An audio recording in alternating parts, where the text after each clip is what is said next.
आइए, आपका स्वागत है आपके अपने YouTube चैनल पर।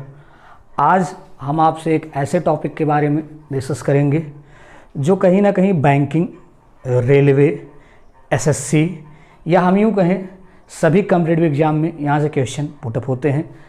तो ज़्यादा हम डिस्कस नहीं करेंगे, डायरेक्ट हम कहीं ना कहीं टॉपिक पे बात करेंगे, टू द पॉइंट। उस टॉपिक का नाम अगर हम कहें तो वह टॉपिक आपका है जिसको हम कहते हैं आरबीआई। आरबीआई के बारे में शायद आप सभी लोगों ने सुना होगा। अगर हम आपसे जनरली कहें कि आरबीआई क्या है तो शायद 2-3 आंसर आपके आ जाते हैं कि सर आरबीआई बैंकों का बैंक है, आरबीआई कहीं ना कहीं करेंसी इशू करता है, आरबीआई बैंकों को रेगुलेट करता है। नो डाउट ये सारे कहीं ना कहीं पॉइंट सही हैं, लेकिन हम सिस्टमेटिक वे पे इसके बारे में हम डिस्कस करेंगे। जैसे आरबीआई यहाँ पर हमने लिखा है तो फुल फॉर्म आपको पता ही है, रिजर्व बैंक ऑफ इंडिया। अब आरबीआई की स्थापना कैसे हुई, कहाँ से हुई, इसकी शुरुआत क्या हुई, उसके बारे में कहीं ना कहीं हम आपसे डिस्कस करेंगे। तो इसकी शुरुआत जो होती है, यहाँ पे एक टर्म हमने आपके सामने लिखा 1914, 1914। 1914 की बात करें तो एक कमेटी थी जिसका नाम था एम चैम्बरलिन। एम चैम्बरलिन ने कहा कि एक ऐसा बैंक बनाया जाए जो कहीं ना कहीं सभी बैंकों को क्या करता हो, रेगुलेट करता हो, कंट्रोल करता हो। ये सारी बातें कहीं ना कहीं उन्होंने की, लेकिन उनकी बात को अगर हम कहें तो दरकिनार कर दिया गया। कहने का मतलब उनकी बात को डिनाई कर दिया गया।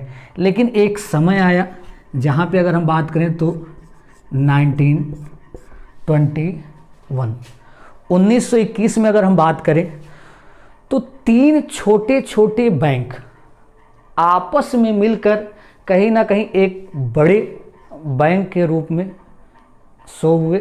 और जब बड़े बैंक के रूप में वह प्रदर्शित हुआ तब कहीं ना कहीं सभी लोगों की एक सहमति के द्वारा उसे बैंकों का बैंक घोषित किया गया। जिसमें अगर हम बात करें उन छोटे बैंकों की बात करें, जिसमें अगर हम कहें तो आपका नज़र आता है बैंक ऑफ बोले तो बंगाल। फिर अगर हम बात करें तो आपका यहाँ पे नज़र आता है बैंक ऑफ बोले तो यहाँ पे बॉम्बे।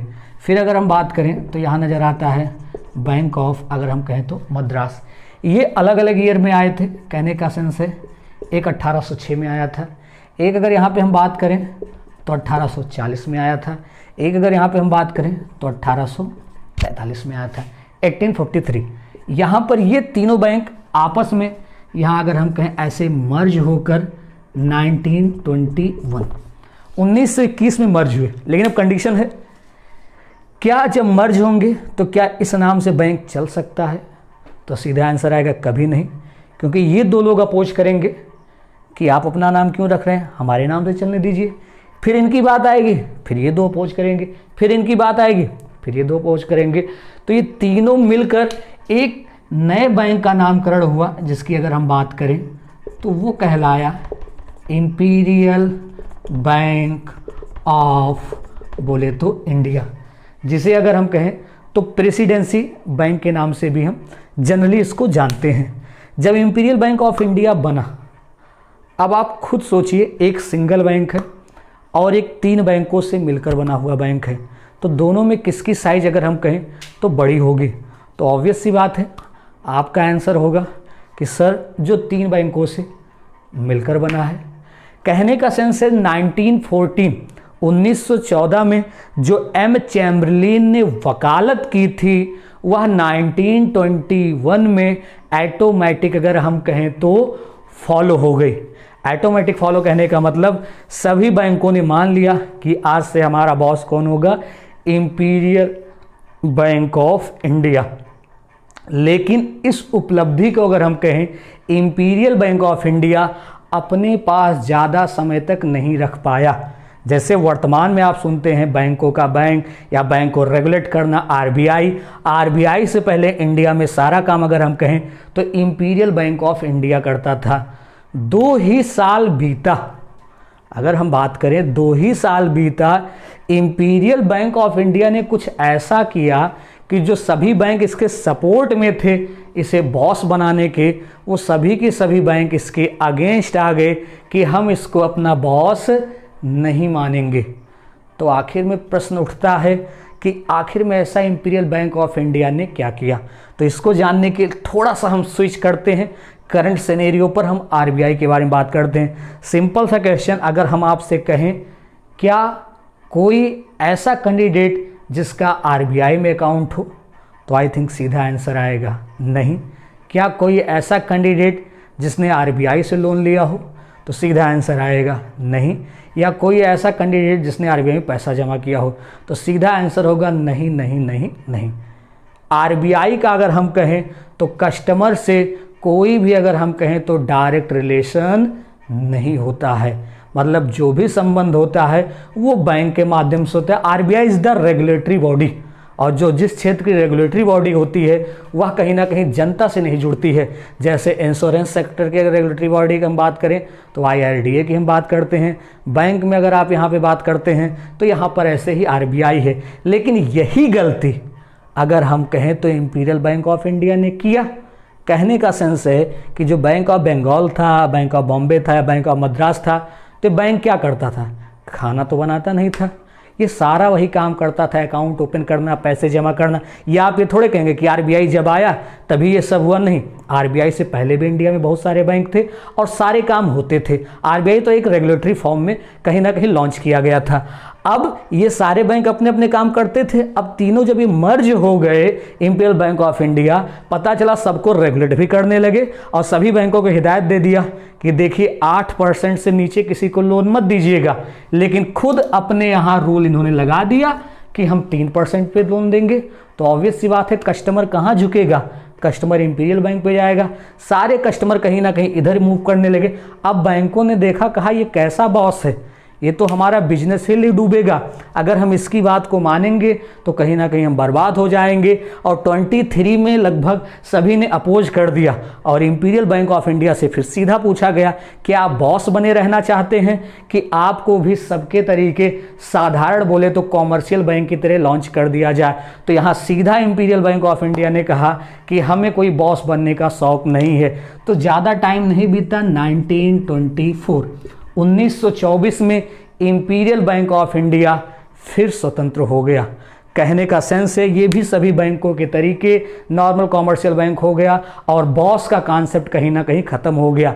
लेकिन 2 ही साल बीता। 2 ही साल बीतने का कहने का सेंस है, इसको हम मिटा दे रहे हैं, थोड़ा कहीं ना कहीं आप नोट कर लीजिएगा। ये इसको यहाँ हमने मिटाया, 2 साल बीता और ये आपका आया 1926। 1926 में जब हम बात करते हैं तो एक बंदे का नाम नज़र आता है जिसका नाम आपने सुना होगा कहीं पर, हिल्टन, यंग या यंग हिल्टन, जो भी वर्ड हम यूज करें। तो यंग हिल्टन नाम का ये बंदा कहीं ना कहीं आया और इस बंदे ने कहा इंपीरियल बैंक ऑफ इंडिया ने गलती की और उसे सज़ा मिला और सही भी है। लेकिन फिर यंग हिल्टन ने एक वकालत किया। वकालत इन्होंने कहा कि बैंकों का बॉस होना चाहिए, क्योंकि उन्होंने कहा 21 से पहले का समय देखिए, 24 के बाद का समय देखिए, 21 से 24 का समय देखिए। मतलब उन 3 सालों के भीतर 21-24 जब तक कहीं ना कहीं इंपीरियल ने रेगुलेट किया, बैंक ने प्रॉपर काम किया। आप खुद भी समझते हैं किसी जॉब में अगर ऊपर कोई बॉस नहीं हो तो सब मनमाफिक काम करते हैं, लेकिन अगर किसी जॉब में ऊपर बॉस हो तो कहीं ना कहीं उसके कंट्रोल में वो काम होते हैं। तो ये वकालत उन्होंने फिर किया और फिर उन्होंने कहा कि एक ऐसा बैंक होना चाहिए जो सभी बैंकों को क्या करे, रेगुलेट करे। लेकिन इस वकालत में उन्होंने एक वर्ड और यूज किया, उन्होंने कहा ऐसा भी बैंक नहीं होना चाहिए कि इंपीरियल बैंक ऑफ इंडिया जैसा पता चले कि वो बंदा एक दूसरा काम कर रहा है। कोई भी किसी के पास एक स्किल है, वो दूसरे काम में बहुत अच्छा महारत उसे हासिल है, उसे हम पकड़ कर लाएं और हम कहें देखिए अभी ये वाला काम आप करिए। तो एक तो पहले से स्किल्ड पर्सन है और दूसरा काम जब आप सौंप दिए तो धीरे धीरे धीरे धीरे करेगा। उसमें भी अगर उसको स्किल आ गई तो डबल स्किल हो गया। तो जब मन करेगा वो काम करेगा, जब मन करेगा वो काम करेगा। वो तो सारा कुछ कहीं ना कहीं उसके ऊपर है। तो इनका कहने का सेंस था एक नए सिरे से नया बैंक खोले जो जिसके बारे में कोई ना जानता हो, कस्टमर से कोई रिलेशन ना हो। तो 1926 में ही पहली बार अगर हम कहें तो तो एक नाम नज़र आया जिसको हम कहते हैं आरबीआई। लेकिन इतना भी आसान नहीं था कि 26 में अगर इन्होंने कहा और तुरंत जाकर इसकी स्थापना हो गई, क्योंकि यहाँ से क्वेश्चन बहुत सिस्टमेटिक में पूछे जाते हैं। कई बार पूछा जाता है आरबीआई की स्थापना, तो वो कहीं ना कहीं स्टेटमेंट ये बिल्कुल अलग है, और कई बार पूछा गया जाता है कि आरबीआई के लिए रिकमेंड कब किया गया था, तो ये दोनों स्टेटमेंट अलग है। रिकमेंडेशन वर्ड आते ही कहीं ना कहीं ईयर 1926 हो जाता है। अब इनका प्रयास लगातार जारी रहा और एक समय आया, अगर हम कहें इस्टेब्लिशमेंट का, जिसको हम कहते हैं 1 अप्रैल 1935। इनकी लड़ाई अगर हम कहें जाकर 1935 में क्या हुई, संपन्न हुई, और आरबीआई की स्थापना जाकर 1 अप्रैल 1935 को हो गई। लेकिन अब जैसे आप जनरली जानते हैं, कोई भी चीज़ यहाँ पे इंडिया में लागू होता है तो उसके लिए कानून पास होता है, एक्ट बनते हैं, अधिनियम बनते हैं। अब एक्ट अधिनियम ऐसा नहीं है कि जब हमारा संविधान बना तब यहाँ से आया, नहीं, ये कहीं ना कहीं हमारा देश जब आज़ाद नहीं था उसके पहले भी कहीं ना कहीं ये सारी चीज़ें लागू होती थी। और जनरली आप जीएस में पढ़ते भी होंगे कि संसदीय प्रणाली कहाँ से ली गई है, तो ब्रिटेन से ली गई है। और राज भी हमारे यहाँ किसने किया था, ब्रिटेन ने ही किया था। तो उसमें कोई दो राय नहीं कि ये अलग सा कॉन्सेप्ट कहाँ से आ रहा है। तो यहाँ जब जनरली पूछा जाए किस एक्ट के तहत लॉन्च किया गया, तो सीधा यहाँ पर हम कहेंगे आरबीआई एक्ट 1934। आरबीआई एक्ट 1934 के अंतर्गत अगर हम कहें तो आरबीआई की स्थापना 1 अप्रैल 1935 को की गई थी। अब इस नीचे इसमें 3-4 तरीके से क्वेश्चन पूछे जा सकते हैं, किसके रिकमेंडेशन के द्वारा, किसके कहीं ना कहीं कमेटी के द्वारा। चाहे रिकमेंडेशन पूछे चाहे कमेटी पूछे, हर सेंस में अगर हम कहें तो नाम किसका नज़र आएगा, हिल्टन यंग का ही नज़र आएगा। हिल्टन यंग बिल्कुल वैसे हैं जैसे एक पॉइंट अगर हम डिस्कस करें, जैसे शादी विवाह होता है, शादी विवाह में अगर हम बात करें तो जैसे हर सबकी शादी में एक अगुआ होता है। अगुआ का सेंस जो लड़की पक्ष को भी जानता है, कहने का मतलब वधू पक्ष को भी जानता है और वर पक्ष को भी जानता है। उनकी शादी हो गई, अब जीवन में उनके अच्छा हो या बुरा हो, लेकिन जब तक वह जोड़े जीवित रहेंगे तब तक वो कहीं ना कहीं अगुआ का नाम लेते रहेंगे कि इन्होंने ही मेरी क्या करवाई थी, शादी करवाई थी। सेम कॉन्सेप्ट वही है कि जब तक आरबीआई रहेगा तब तक कहीं ना कहीं यहाँ हम कमेटी में अगर हम बात करें तो हिल्टन यंग का नाम अगर हम कहें तो हमेशा हमें क्या नज़र आएगा, बिल्कुल नज़र आएगा। अब वर्तमान में अगर हम बात करें कि आरबीआई का हेडक्वार्टर कहाँ है, तो आई थिंक सीधा आंसर आएगा कि आर्थिक राजधानी भी है जिसको हम कहते हैं मुंबई। लेकिन क्वेश्चन कई तरीके से पूछे जाते हैं कि मुंबई कब हुआ, या मुंबई से पहले कहाँ था, या मुंबई से पहले जहाँ था वहाँ कितने वर्षों तक था। तो यहाँ पे अगर हम जनरली बात करें तो यहाँ हमने आपके सामने लिखा बिफोर 1937। 1937 से पहले अगर हम बात करें तो इसकी जो राजधानी हुआ करती, सॉरी राजधानी हमने बोल दिया, हेडक्वार्टर जो इसका था वह कहीं ना कहीं कहाँ था, कोलकाता था। और 1937 से वर्तमान में टिल अगर हम बात करें प्रेजेंट टाइम, शॉर्टकट में पीटी हमने लिख दिया, तो ये राजधानी आपकी जो, सॉरी बार बार राजधानी वर्ड ही आ रहा है, आर्थिक राजधानी हमने बोल दिया, ये हेडक्वार्टर जो है वो मूव कहाँ कर गया, मुंबई में कर गया। मतलब अगर क्वेश्चन पूछा जाता है कि कोलकाता में आरबीआई का हेडक्वार्टर कितने वर्षों तक था, तो आई थिंक सीधा आपका आंसर आना चाहिए कि ये कितने वर्षों तक था, 2 वर्षों तक था। अब इसके आगे हम डिस्कस करते हैं जो जनरली क्वेश्चन आते हैं, जो स्टैटिक जीके के रूप में भी कह सकते हैं, जो पूछा जाता है कि आरबीआई के पहले गवर्नर कौन थे, वर्तमान में गवर्नर कौन है, आज़ादी के बाद गवर्नर कौन थे। अब यहाँ पे पहला क्वेश्चन बनता है फर्स्ट गवर्नर ऑफ आरबीआई। देखिए सबसे बड़ी बात होती है कॉम्पिटिटिव एग्जाम में क्वेश्चन को समझना। फर्स्ट गवर्नर ऑफ आरबीआई 2-3 तरीके से पूछा जाता है, लेकिन स्टेटमेंट समझिए उसके बाद आंसर दीजिए। हमने कहा आरबीआई के पहले गवर्नर, तो सीधा आपको समझना चाहिए कि आरबीआई बना कब। आरबीआई अगर हम बात करें तो कब बना, 1935। तो 1935 में पहले गवर्नर कौन थे उनकी हम बात कर रहे हैं। तो यहाँ पर हमने लिखा फर्स्ट गवर्नर ऑफ, बोले तो आरबीआई। अब फर्स्ट गवर्नर ऑफ आरबीआई की अगर हम बात करें तो कहीं पर अलग अलग किताबों में अलग अलग तरीके से स्पेलिंग लिखी गई है, कोई दिक्कत नहीं उससे। मिस्टर अस्बॉर्न अगर हम यहाँ पे कहें तो स्मिथ, ये आपके अर्सबॉर्न बोलिए, अर्सबॉर्न बोलिए, किसी भी तरीके, इससे आपको डाउट नहीं करना पड़ेगा कि ये है वो है। अब यहीं पे अगला पॉइंट अगर यहाँ पे हम बात करें तो सीधा हमने लिखा सेकंड गवर्नर ऑफ आरबीआई। तो सेकंड गवर्नर ऑफ आरबीआई की अगर हम बात करें तो यहाँ पे नाम जो नज़र आता है सर जेम्स, बात करें तो टेलर। ये पॉइंट यहाँ पे हो गया। ये 2 पॉइंट हमने आपके सामने लिखा, इसको नोट डाउन कर लीजिए और इसको कहीं ना कहीं उसके बाद हम इसको मिटा देते हैं।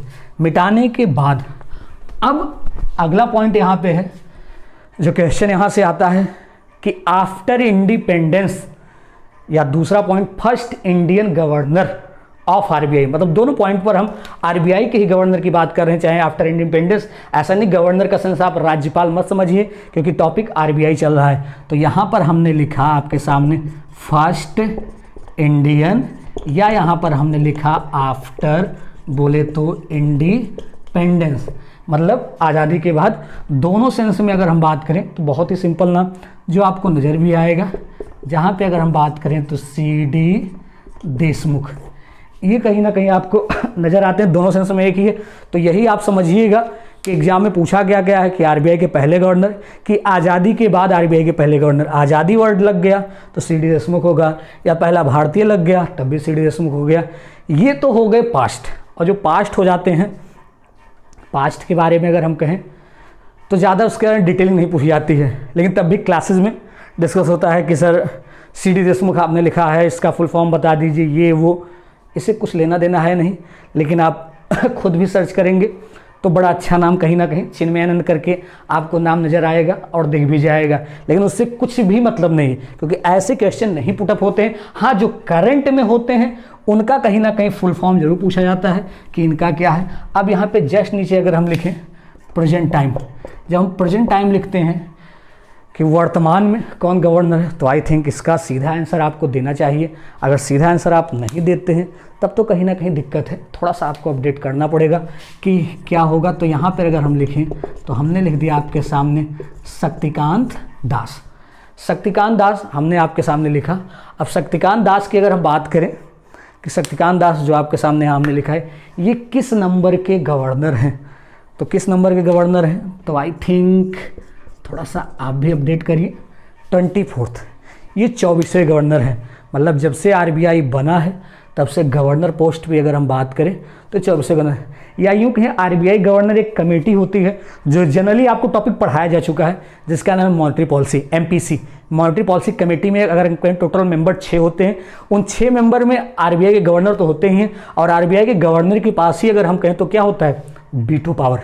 वीटो पावर जो जनरली आप जानते हैं ऐसी पावर है, बहुमत एक तरफ, वीटो पावर एक तरफ। आखिर में आप देखते ही हैं जब भी कोई इंडिया का मसला फंसता है तो चाइना की बात आती है कि चाइना ने अपने क्या लगा दिया, वीटो पावर। वरना जो स्थायी सदस्य आपके कहीं ना कहीं 5 मेंबर हो, 4 समर्थन में रहते हैं, लेकिन एक वीटो पावर की वजह से कहीं ना कहीं वो चीज़ें हट जाती हैं। वीटो पावर से आज भी क्वेश्चन स्टैटिक रूप में पूछे जाते हैं एग्जाम में कि सबसे ज़्यादा बार वीटो पावर का यूज़ किसने किया, तो सोवियत संघ आता है। सोवियत संघ का सेंस होता है रसिया, जो सोवियत संघ पहले बोला जाता था, वर्तमान में अगर हम बात करें तो उसका नाम क्या है, रसिया है। तो ये आपके हो गए प्रेजेंट टाइम के गवर्नर हो गए।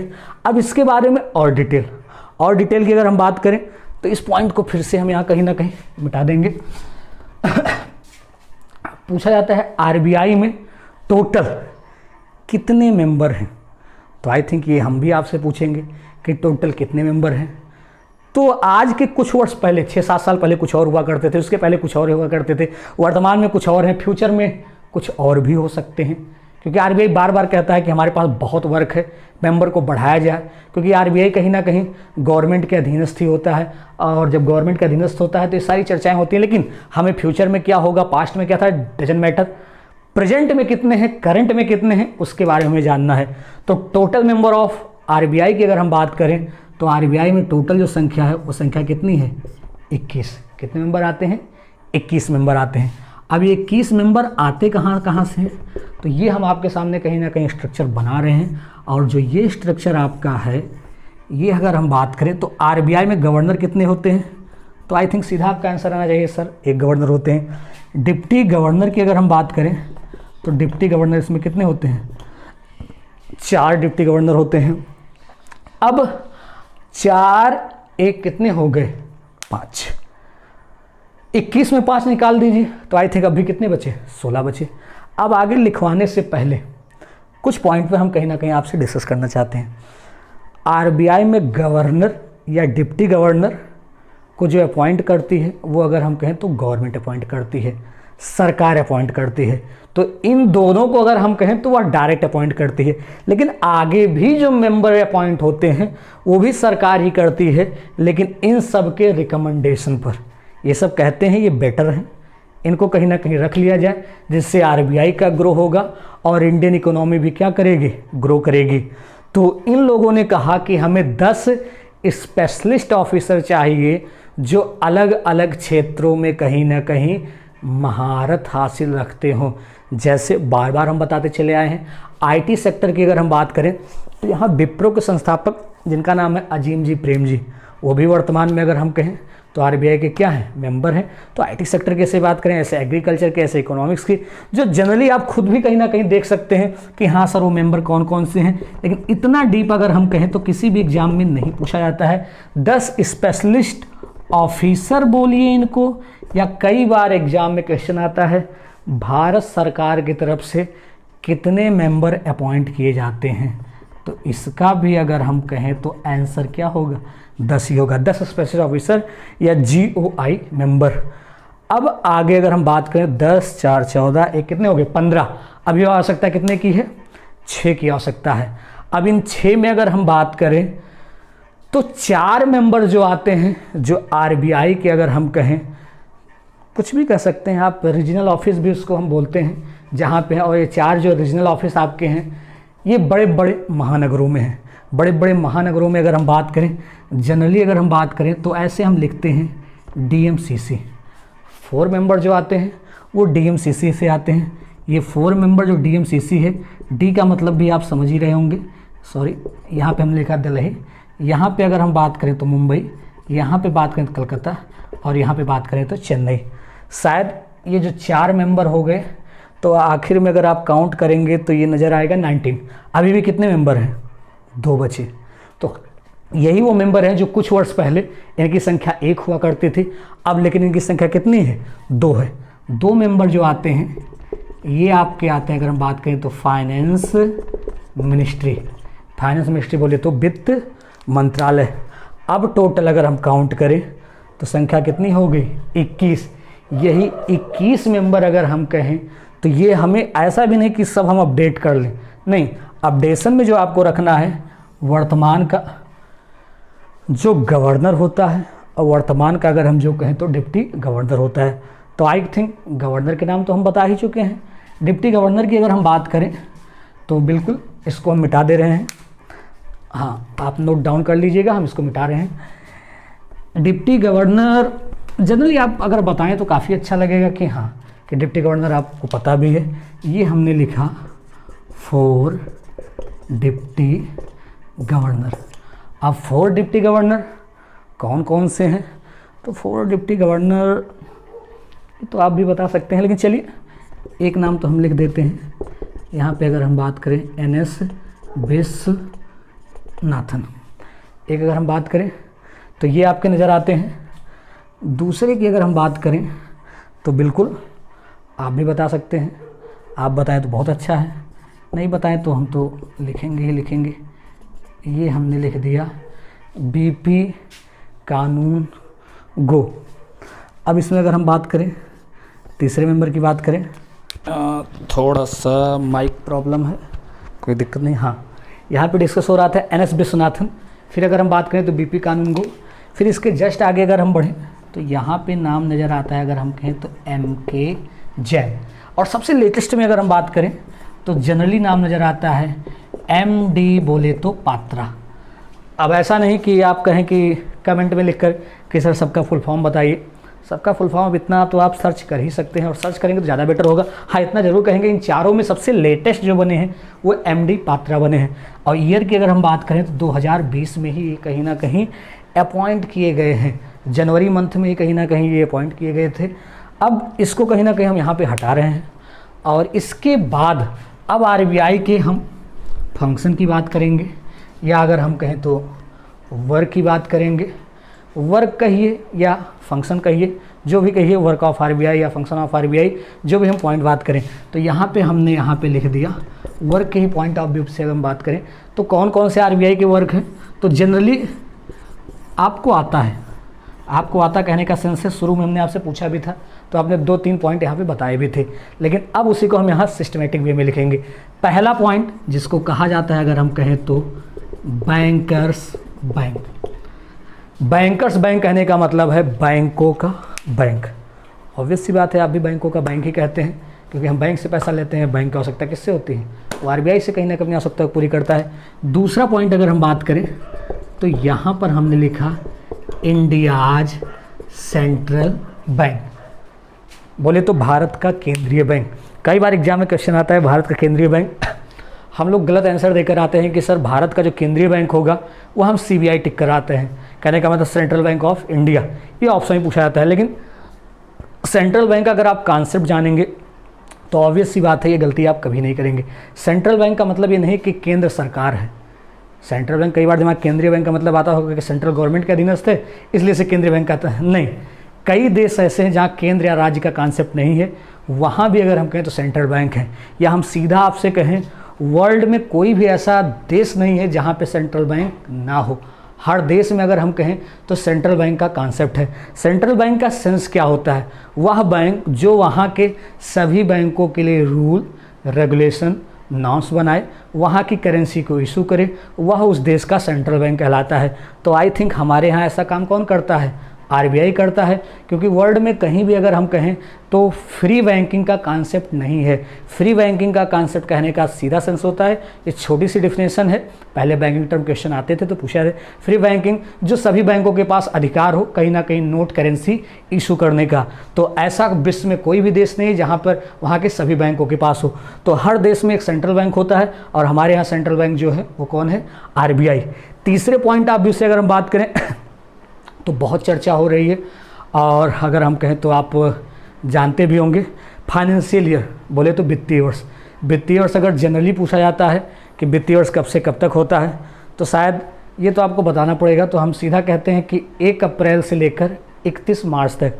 लेकिन एग्ज़ाम में अगर कंडीशनल स्टेटमेंट आए, कंडीशनल स्टेटमेंट कहने का मतलब कि आरबीआई का फाइनेंशियल ईयर या आरबीआई का लेखा जोखा वर्ष, तो ये कहीं ना कहीं इसका आंसर दूसरा हो जाएगा। दूसरा कहने का मतलब है जिसको हम कहते हैं 1 जुलाई से अगर हम कहें तो 30 जून, ये आरबीआई का कहीं ना कहीं लेखा जोखा वर्ष होता है, ये कहलाता है। अगले पॉइंट की अगर हम यहाँ पे बात करें तो आरबीआई इशू क्या करता है, बोले तो जारी क्या करता है। तो कई बार ऑप्शन ऐसे आता है, यहाँ पे थोड़ा सा जहाँ आपको दिखे, हाँ यहाँ पर हम लिख रहे हैं, ये हमने लिखा करेंसी। अगर हम कहें आरबीआई क्या इशू करता है और ऑप्शन है करेंसी, तो आंख बंद करके कहीं ना कहीं आप आंसर टिक कर सकते हैं, हाँ सर करेंसी सही। लेकिन आज एग्जाम में ऐसे ऑप्शन बहुत ही कम आ रहे हैं, ऑप्शन थोड़ा सा दूसरे तरीके से बनकर आता है। यहाँ की अभी पिछले वर्ष एक एग्जाम हुआ था UPSSC BDO, वहाँ पर भी ये क्वेश्चन पूछा गया था। ऑप्शन ऐसे आता है कि आरबीआई क्या जारी करता है, ऑप्शन आता है नोट, फिर ऑप्शन कहीं ना कहीं आता है बैंक नोट, फिर ऑप्शन कहीं ना कहीं आता है बोथ। एक ऑप्शन और ले लीजिए कि आरबीआई इसमें से क्या जारी करता है, तो दिमाग में आएगा कि नोट हम बोलते हैं, बैंक नोट कहेंगे तो क्या होगा। तो बहरहाल यहाँ पे हम डिस्कस करें, डायरेक्ट हम आपको आंसर बता दें, तो डायरेक्ट आंसर ये अगर हम कहें तो बैंक नोट होगा। अब दिमाग में क्वेश्चन आता है कि सर नोट क्या होता है फिर, या बैंक नोट क्या होता है। हमसे आपसे कोई भी कहता है तो हम कहते हैं लीजिए 10 रुपये का नोट है, 100 का नोट है, 500 का है, 200 का है, ये आम बोलचाल की भाषा में है। लेकिन आरबीआई के मेंबर के द्वारा या आरबीआई किसी भी सदस्य के द्वारा कभी भी डिस्कशन होता है तो नोट जैसे शब्द का जिक्र नहीं होता है, हमेशा बैंक नोट का जिक्र होता है। क्योंकि अगर नोट हम बोलते हैं तो पहला नोट जो स्टार्ट होता है वो 1 रुपये से स्टार्ट होता है, और 1 रुपये का नोट आरबीआई नहीं, GOI गवर्नमेंट ऑफ इंडिया या उसके अंतर्गत आने वाला टर्म फाइनेंस मिनिस्ट्री वित्त मंत्रालय के द्वारा जारी किया जाता है। तो कई बार एग्जाम में पूछा भी जाता है कि बैंक नोट का मिनिमम डिनोमिनेशन कितने से होता है, तो वो 2 रुपये है, और मैक्सिमम अगर हम बात करें तो वो 10,000 रुपये का है। तो 2 रुपये का भी नोट 10,000 रुपये अगर हम बात करें तो पास्ट में कहीं ना कहीं प्रचलन में रह चुका है। लेकिन वर्तमान में कंडीशन में पूछा जाए कि सबसे बड़ा बैंक नोट कितने का है, तो सीधा आपका आंसर आना चाहिए कि सर सबसे बड़ा बैंक नोट जो है वर्तमान में वो कितने का है, 2,000 रुपये का है। तो यहाँ पर अगर हम बात करें तो हम लिखते हैं issue bank note. Issue bank note की बात करें तो ब्रैकेट में यहाँ पे हम मेंशन भी कर देते हैं 2 रुपये से लेकर, शायद हो सकता है इधर आपको थोड़ा सा ना दिखे, लेकिन चलिए ठीक है, 2 रुपये से लेकर 10,000 रुपये। अब जनरली एक पॉइंट और हम यहाँ पे ऐड कर रहे हैं, अगर आप सर्च करेंगे तो आपको मिल भी जाना चाहिए, हम अपनी तरफ से ऐड कर रहे हैं, देखिए हो सकता है आपको यहाँ पे मिल भी जाए।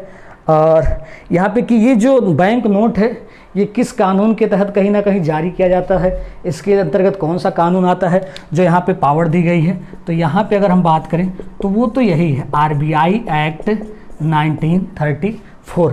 लेकिन सेक्शन में अगर हम बात करें, लिख तो हम ज़रूर दे रहे हैं आपके सामने, लेकिन सेक्शन थोड़ा सा अगर आप कहें, आप अगर ढूंढें तो ज़्यादा बेटर होगा। ऐसा हम क्यों कह रहे हैं, क्योंकि हम 2 ऑप्शन यहाँ पे दे रहे हैं आपके सामने, आप सर्च करेंगे तो कुछ पॉइंट आपको मिल जाएगा, या तो सेक्शन आपको 22 नज़र आएगा, या तो अगर हम कहें तो सेक्शन 24 नज़र आएगा। ये पॉइंट हम आपके लिए कहीं ना कहीं छोड़ दे रहे हैं कि आप सर्च करें तो ज़्यादा बेटर है। तो RBI केवल और केवल अगर हम कहें तो बैंक नोट इशू करता है, और इंडिया में कोई भी करेंसी 1 रुपये या सिक्का कुछ भी पूछा जाए तो वो सब कहीं ना कहीं गवर्नमेंट ऑफ इंडिया। सिक्के की बात करें तो सिक्का जो जारी किया जाता है वो मैक्सिमम 1,000 रुपये तक जो प्रचलन में आ सकता है, चलन में आ सकता है। लेकिन क्वेश्चन बनता है कि सर अभी इनके पुण्यतिथि पर 5,000 का सिक्का, 10,000 का सिक्का, तो वो कहीं ना कहीं चलन वाले सिक्के नहीं होते हैं, वो मार्केट में वो पुण्यतिथि पर कहीं ना कहीं केवल उनके याद के लिए अगर हम कहें तो सरकार के द्वारा लॉन्च किया जाता है। क्योंकि सिक्का जो आता है कॉइन्स एक्ट 1906, या अगर हम कहें उसमें अमेंडमेंट हुआ था, संशोधन सिक्का अधिनियम 1911, इसके अंतर्गत, जो कि कहीं ना कहीं गवर्नमेंट ऑफ इंडिया के अंतर्गत आता है। इसके आगे अगर हम बात करें तो एक बहुत अच्छा पॉइंट है, शायद अब नीचे नहीं दिखेगा, हम इसको मिटा दे रहे हैं, नोट डाउन आप कर लीजिए या पॉज करके कर लीजिएगा। ये हमने आपको सामने मिटा दिया। पूछा जाता है इंडिया में किसको इस नाम से जाना जाता है, इस नाम से बात करें तो LOLR। कई बार एग्जाम में, बैंक में LOLR का फुल फॉर्म तो कंपटीशन का पिछले कई साल से एक ही टर्म रहा है, खासकर बैंकिंग टर्म में, कि फुल फॉर्म कभी पूरा नहीं पूछा जाता है, एक ही लेटर का पूछा जाता है। लेकिन एक लेटर तभी आप जानेंगे जब पूरा फुल फॉर्म आप जानेंगे। तो इसका अगर मतलब अगर हम कहें तो यहाँ पर अगर हम कहें तो लेंडर ऑफ, अगर हम कहें तो लास्ट रिसॉर्ट पूछा जाता है। इंडिया में अंतिम ऋण दाता, हिंदी में अगर हम बात करें तो अंतिम ऋण दाता के नाम से किसे जाना जाता है, तो सीधा आंसर आता है कि इंडिया में अंतिम ऋण दाता के नाम से अगर हम कहें तो किसको जानते हैं, RBI को जानते हैं। अब इसके आगे जो डिस्कस है वो हम अगली क्लास में आपसे करेंगे, बस देखते रहिए। Okay, good night.